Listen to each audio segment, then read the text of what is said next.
কচুর শাক ভালো করে ধুয়ে কেটে গরম জলে ভাপিয়ে জল ফেলে দেবে, জলটা ঝরতে দেবে।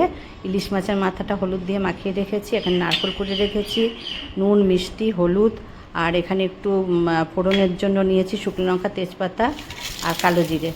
দেখো আমি এটা তেলের উপরে দিলাম, ফোড়ন দিলাম তেলে। এবারে আমি মাছের মাথাটাকে দিয়ে দেবো, হলুদ মাখিয়ে রেখেছিলাম, হবে তার সামান্য নুন।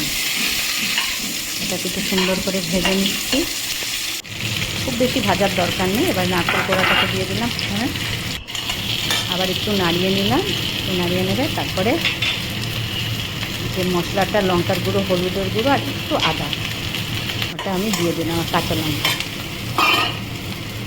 কচুর শাকটাও দিয়ে দিলাম। দেখো আটাটা কিন্তু খুব সামান্য দেবে, বেশি দিন, খুব সামান্য আদা। নুন দিয়ে দিলাম, দিয়ে এটাকে ভালো করে হতে দিতে হবে। ঢাকা দিয়ে ভালো করে নাড়িয়ে নেবে, মিক্স করে নেবে। একটু সামান্য লঙ্কার গুঁড়ো দিলাম, কাশ্মীরি লঙ্কার গুঁড়ো।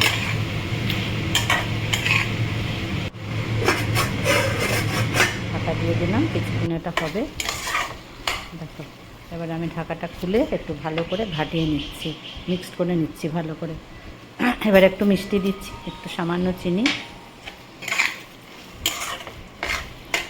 এরকমভাবে তোমরা তো কচুর শাক বানাও, আমার মতনভাবে একবার বানিয়ে দেখো, আশা করি তোমাদের খুব ভালো লাগবে।